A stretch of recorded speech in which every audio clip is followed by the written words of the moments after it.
So why is it that people that come from underdeveloped countries or from an environment of adversity see opportunity more than risk? Because I actually believe that we're living in the most opportunistic time in modern history. No, we absolutely are. And uncertainty is the absolute best time to grow. And I'm not saying that because I wrote a book on it, right? I'm saying that because it is the best time to learn. And organizations that learn faster grow faster. And in periods of uncertainty, your customers, your employees, your suppliers, your partners, they are never more honest, Glenn, about what they value most, the job they really want you to do. And those organizations and individuals who lean into uncertainty for learning moments are those that grow faster.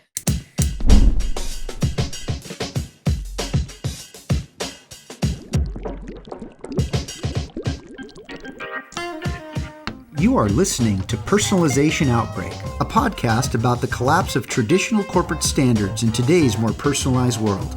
I'm Glenn Llopis.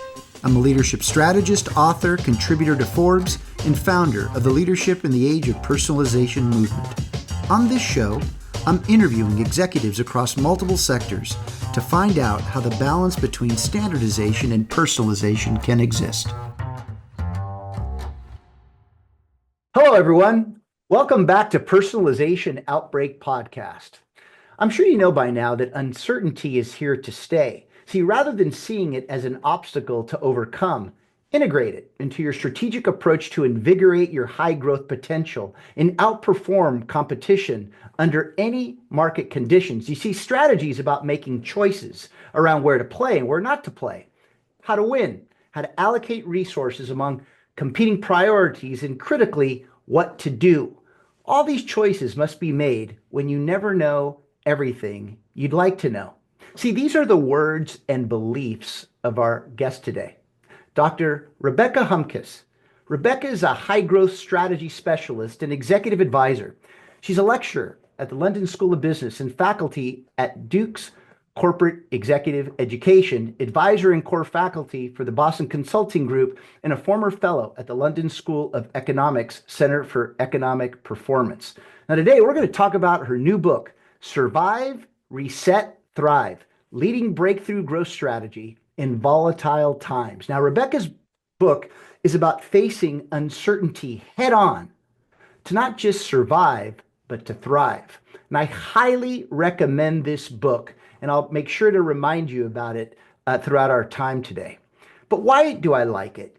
It helps prepare us for the unknown. It helps us to think differently about how we approach problems we've never approached before.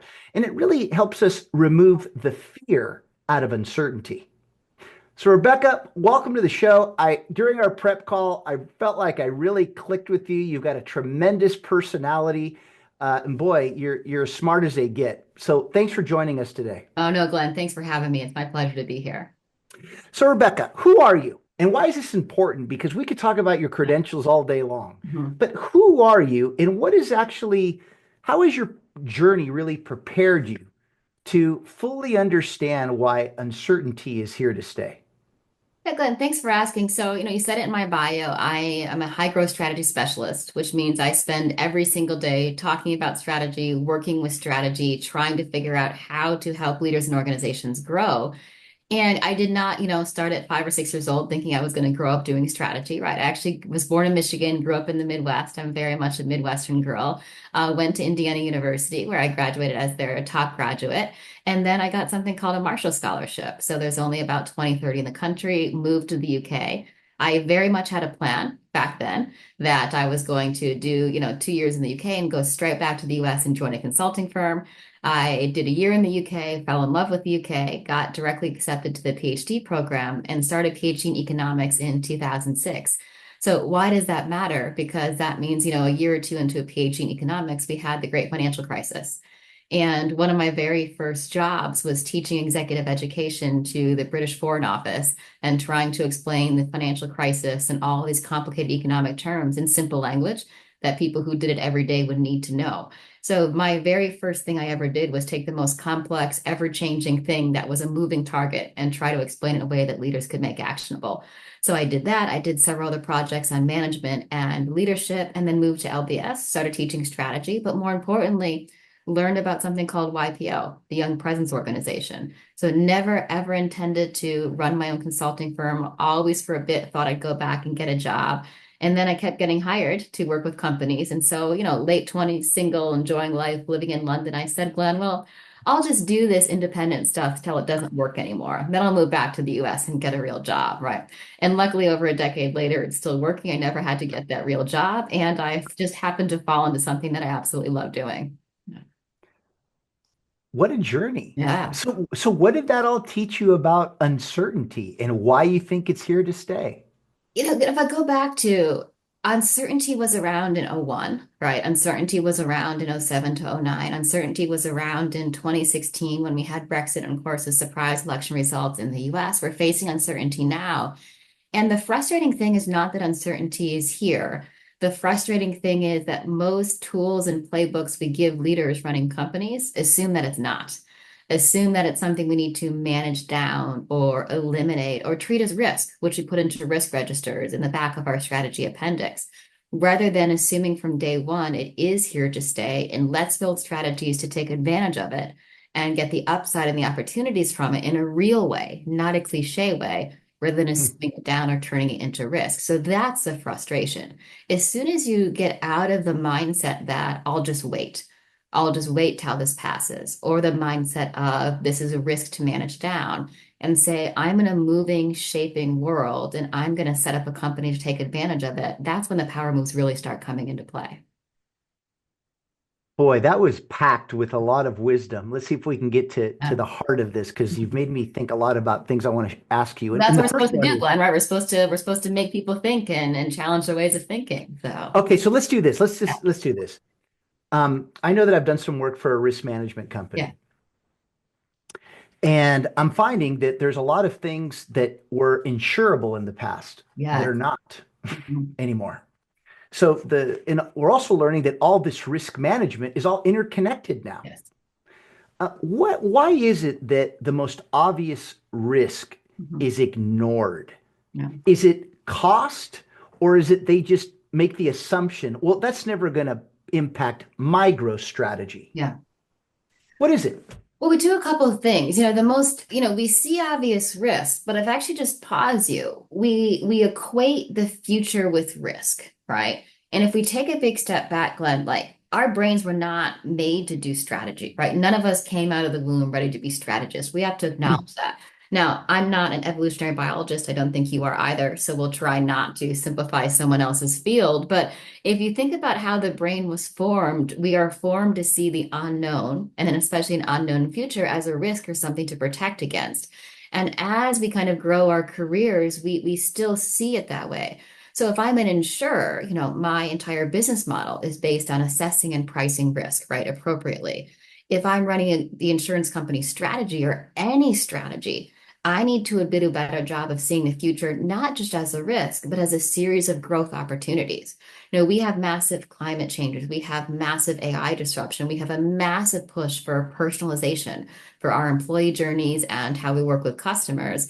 And the global insurance world is not set up to ensure that world, a climate changing, AI driven personalization world, right? We're set up to ensure an old world with predictable weather patterns and not a digital first mindset, and employers who had employees work in an office with a standard career pathway, right?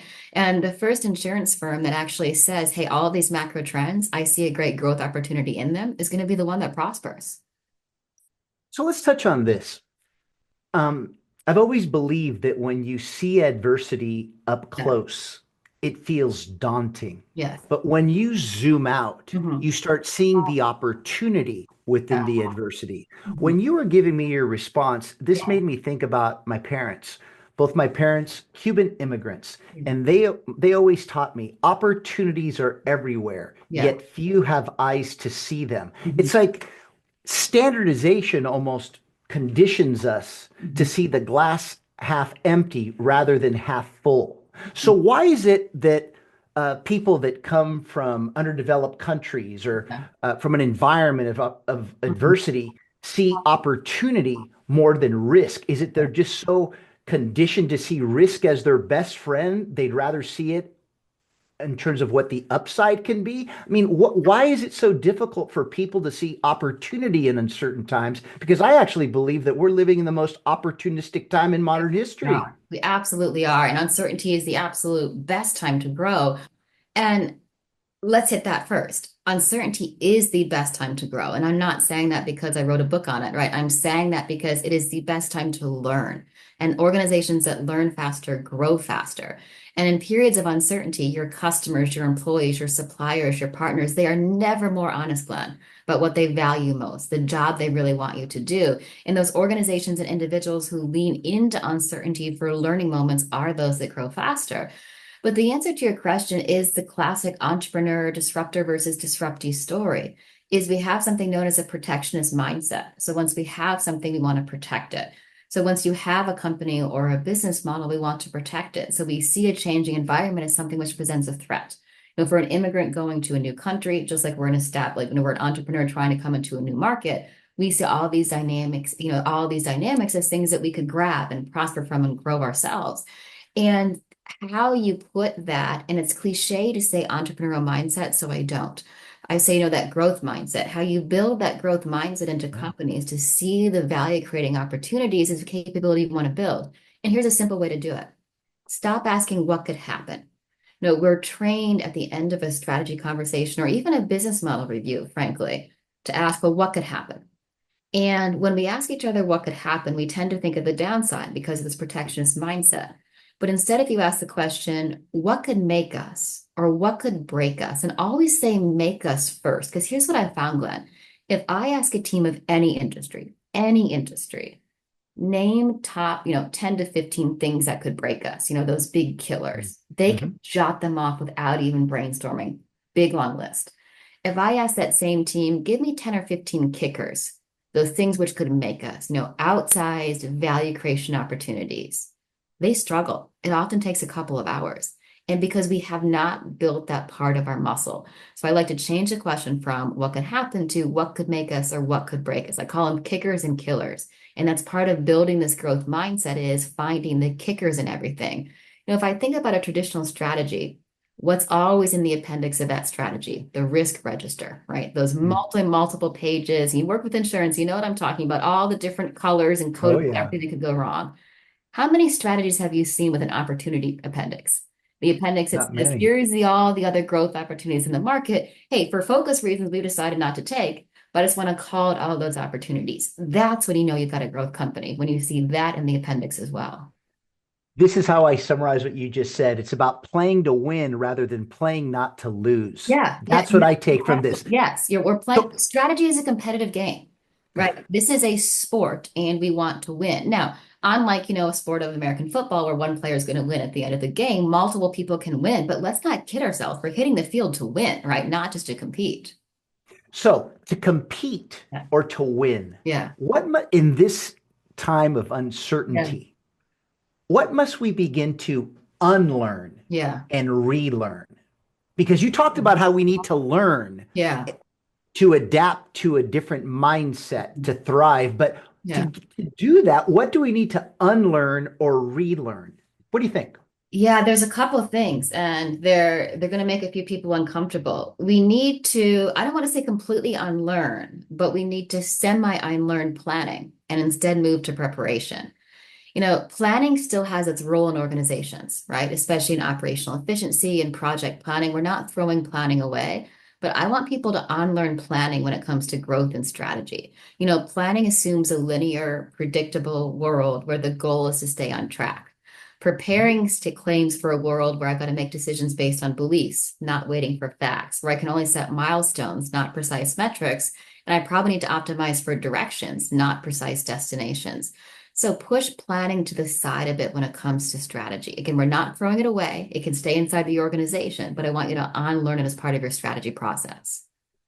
So how does focusing on preparation enhance adaptability and flexibility during these uncertain situations that we're dealing with? Adaptability is a capability, right? Adaptability is a capability and one that is not a given. It has to be earned. And one of those ways we do that is by making decisions based on beliefs, not always waiting for facts.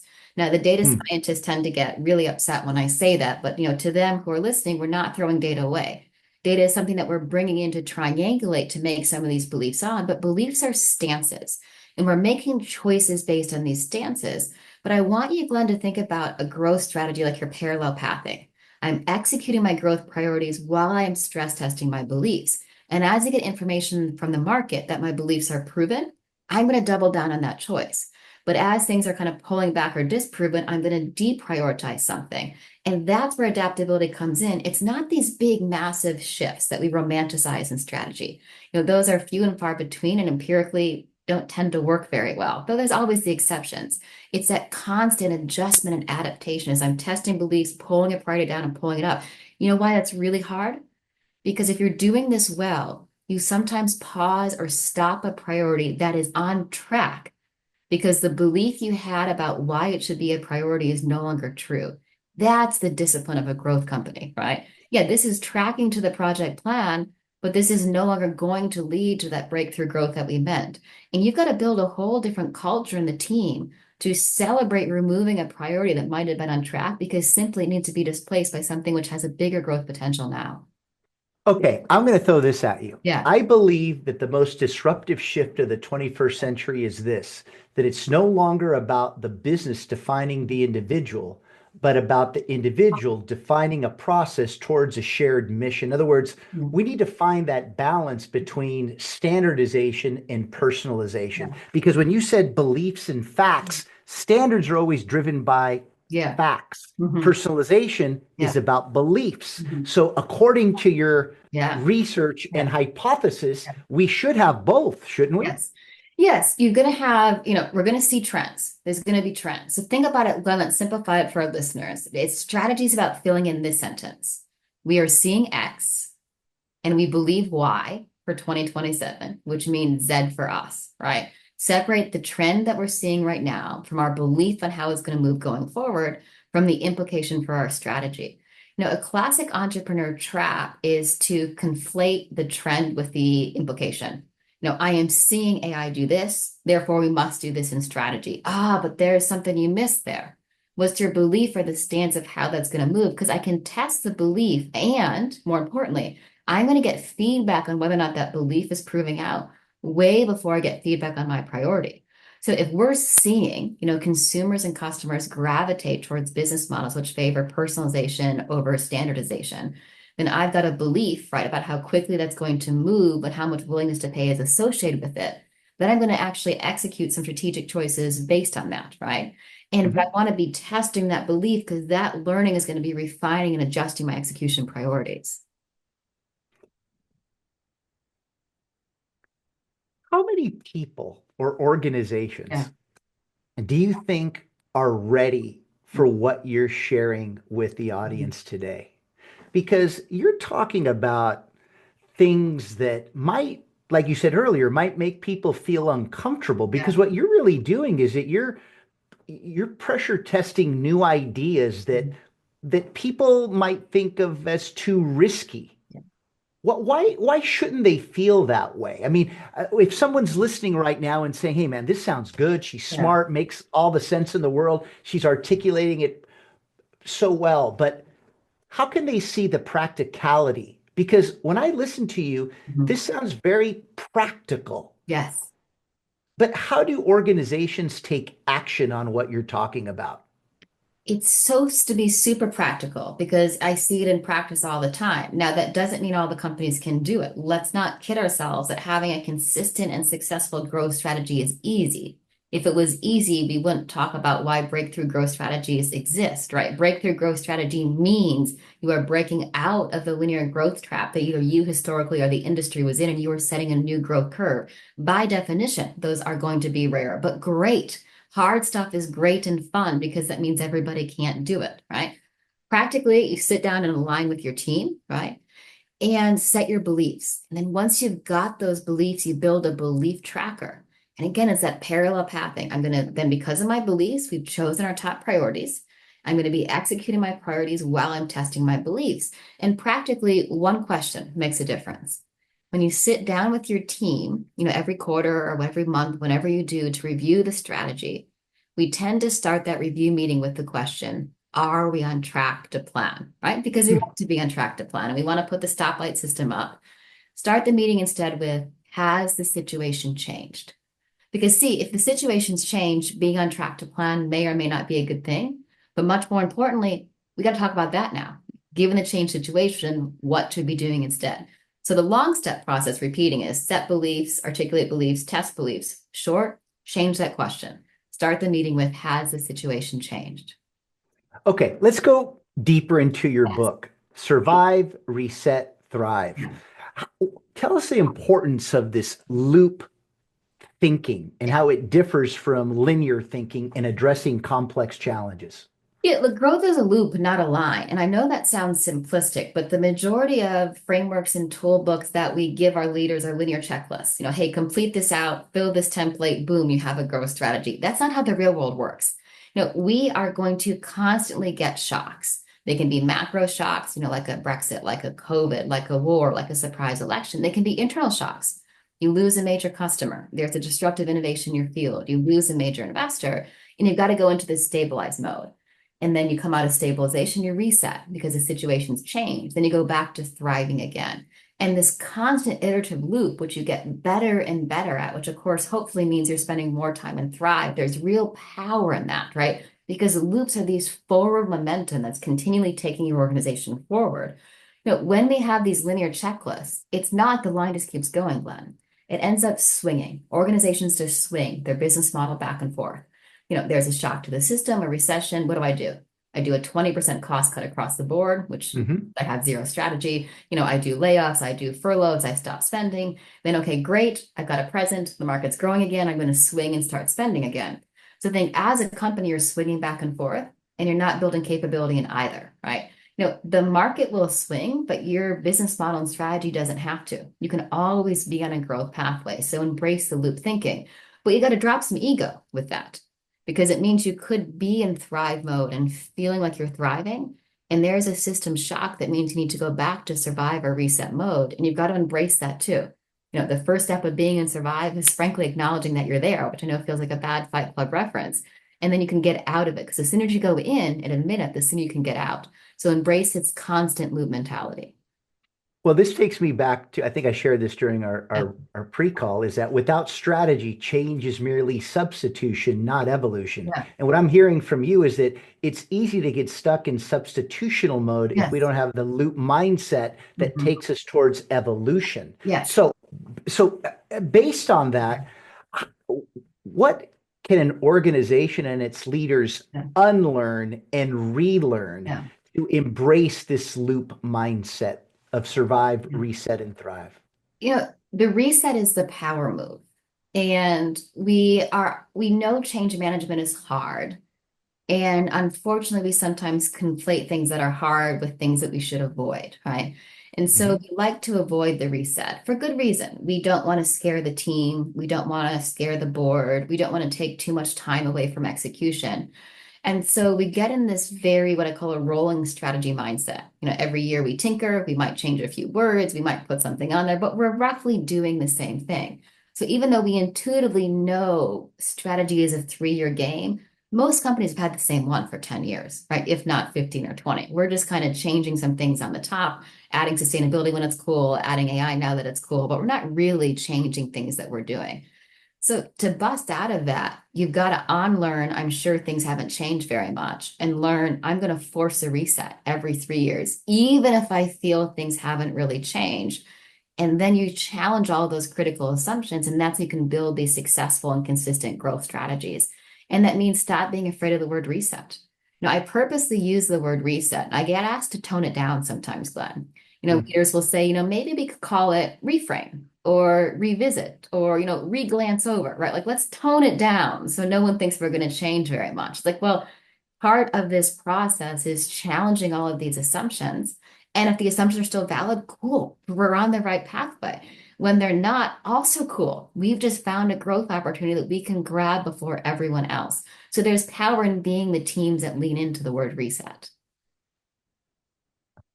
I have to chuckle because if people are threatened by the word reset, that tells me that they're not prepared to reinvent which is going to be a constant Yeah. thing that we must do. I mean, It's things are a just moving so it's a pretty fast. common question or comment that I get actually to tone it down. Yeah. Which I'm sure you and I get asked to tone things down a lot of times, Glenn, but that's okay. We don't tend to, do we? So, yeah. My God. Well, then, so if they're going to, if they want to tone that down, Yeah. how are they reacting to your views around learning velocity? They Learn faster, usually grow get back up faster. there. They usually get back up there, but that's a differentiator, to learn faster, to grow faster. And why that's a differentiator is I'm bringing these learnings in and updating and constantly iterating on the go. And I know this also sounds silly, but looking for practical advice, it's going to sound like the silliest thing, but it really helps. Never label the strategy final, right? Never True. label the strategy final. I do this thing now with companies that I work with, where if they send me an email and the attachment is, strategy final, all caps, I don't even open it. I reply to the email and I say, no, it's not. Send me the version that we're on. I want to build this mindset that as soon as you crystallize it, you will be reluctant to change it. And high growth comes from building in these constant adjustments and adaptations as we're going. So is it as good as it's going to get for now? Sure, that's our goal, right? Final, never the goal, because that means I'm going to get heads down when I want everyone heads up. Question for you. Yeah. How have you seen the chief strategy officer Yeah. role evolve over the past Yeah. 5 years? It's funny, some colleagues of mine helped them do some great research on this. It is a very dynamic role, right? So whereas a CFO, a COO tend to have pretty stable job descriptions, this one is all over the place. Sometimes they're very much focused on M&A. Sometimes they're very much focused on special projects. Sometimes they're very much focused on executing of the current strategy. And so great CSOs constantly redefine their role, right? Depending on where the organization is at that time. And so that's what I'm seeing is more, internal revolution of the role definition as well. And, you should, if you're a CSO, yes, you have a role in execution, right? Because we do want to execute these strategies Mhm. once we define them. But part of your role is also bringing change into the process and ensure that we never get in that heads down execution mode. We're always staying in this heads up learning mode. So that's what really sets the great ones apart is they're building systems and processes to do belief testing and learning, not just executing to a project plan. So, well, first of all, I think they need to hire you, every organization, to redefine what that role should be, Mhm. and also to help them understand the type of people that won't just be defined by the role, but can also be involved in making sure that that role is constantly evolving itself. Yes, Because the things absolutely. that Yeah. because the things that you're sharing with me is that you could take a CSO job and do well year one, but maybe you're irrelevant by year two if you yourself aren't shaping the role and defining its path. Yeah. Am I off here, or what do you No, think? I mean, this chief strategy officer should be the chief learning officer, right? Your number one job is making sure the learning organization is going at the steepest curve possible because we have all these learning loops across an organization. You're doing all these critical, repeatable activities, yet most organizations really struggle to close that learning loop from executing in the market, getting insights, embedding them, and doing it again. And the CSO should absolutely be owning that role. See, this is why I believe personalization is so important. Yeah. I kind of, sorry, I kind of had you fall into Yeah. that. See, Yeah. Yeah. my brother was a CSO Yeah. for a couple of organizations. He'd always go, "Oh, I can't talk this month. I'm doing the strat plan." Yes. Yeah. But what he wasn't doing was what you were telling us Yeah. to do. It's not about making it final. Mhm. It's making it nimble enough to recognize whether or not it's ready for the next situation that nobody knew about. So you should never be finished. Never be finished. Now we need alignment. Let's not, we Of absolutely course. need alignment. But your goal is aligned speed, right? Alignment without speed is too slow to matter in our current market dynamics, and speed without alignment is chaos. So the goal of a great strategy provides aligned speed across the organization. I'm executing as I'm learning and I'm building those adjustments in and making those live adaptations. Okay, with this in mind, and Yeah. as we get ready to close here, what do, maybe it's an unfair question, but let me give it a shot. What percentage of organizations do you believe have effective alignment Yeah. with their strategy Mhm. and the capacities of their people? Yeah. And why am I asking this? I believe, and again, just to Yeah. make it high level, that most strategies Mhm. are not aligned with capacity. We make the assumption Yeah. that we have the capacities. Mhm. What do you think? I'm sure there is some official big consulting firm study on the number there, but knowing how most of that research is done, look, fewer than should be, let's say it there, but Fair enough to enough. matter for the ones that are. Alignment is hard because we tend to have strategies and then also have 5,000 other things. We also have, goals and objectives and aims and personal development plans and personal OKRs. And then we have business unit strategy. So we have a tech strategy and an HR strategy and a digital strategy and a go-to-market strategy on top of the actual strategy. So anyone inside an organization has at least 15 different lists of things they're supposed to be executing, which means I can't have that aligned speed. So a strategy has to be simple, but not simplistic. And part of the trap of all of this is we want to sound smarter than we really are inside organizations. The most successful companies have leaders who don't try to be the smartest person in the room. They try to be the listener in the room, the learner in the room, and they're okay with going to the organization with a simple and understandable strategy. Because here's the problem, Glenn. Things that are complex are super hard to understand, and things that are hard to understand are hard to remember, and things that aren't remembered aren't done, right? So if you want a fighting chance of strategies being executed, they've got to be simple. But we're actually kind of pulling back from that. We're thinking the world is getting too complex, too changing, too uncertain. We're fighting complexity with complexity. And a great growth strategy is simple enough to be understood, remembered, and therefore done. You're fascinating, Rebecca. I really enjoyed this conversation. Let's get back to your book again. Yes. Help our audience understand why this book matters today and into the future. Because I tell you, if there's one thing I took out of it, it has a long tail effect because you're actually priming people to realize that there's a lot of behavior change that's going to have to take place in order for us to be Yes. better strategists. What are your takeaways? Share this with the group. Why does it matter now in preparation for the future? Well, growth is a capability, not a given, right? And you've got to commit to building a growth organization just as you commit to building a growth strategy. Is that it is too simplistic to assume there's good times and bad times in the market, and my strategy will follow those. I want to build a playbook for leaders who say, no, I want to grow my organization through any market dynamics, create value, not just for my shareholders and investors, but for my employees and my community, right? And if you're a leader who says, I want to grow through any market condition, then here's what I did. I took everything out there. So you'll see some classic strategy stuff, Glenn. There's a little bit of Porter, a little bit of Christensen, a little bit of Roger Martin. There's good stuff out there. Let's not pretend there's not. But there's also a really missing piece about I'm going to assume uncertainty is part of it the whole time. I'm never going to try to manage it down. I'm going to put it directly in my strategy, something to grab. So it's a playbook to go through the stabilize phase, the reset phase, and the thrive phase. And sometimes it means you got to go from chapter 10 back to chapter 4 and start it over again. And that's okay too. It is okay because your book is a never-ending book that perpetuates knowledge situationally. And so it's one that you can use as a reference book for many years to come. Rebecca, thank you so much for your time. I found what you shared to be extraordinarily valuable, lots of wisdom. And I'll tell you, what you've done in such few years is impressive. Keep doing what you're doing. We need you. Oh, thank you, Glenn. I look forward to speaking again. Hope you'll have me back. We can keep the conversation going. Oh my gosh, for sure, for sure. I already have a few ideas. So to wrap it up, when we lead in the age of personalization, you will see things that others don't, do what others won't, and keep pushing when prudence says quit. Thanks again for your time today, Rebecca. Thank you so much, Glenn. My pleasure. Thanks for listening to Personalization Outbreak. Make sure to subscribe so you never miss a show. If you enjoyed the content, visit ageofpersonalization.com to check out our free streaming video series and learn how to get involved in the movement. I'm Glenn Llopis. I wish you a good day, and remember, without strategy, change is merely substitution, not evolution.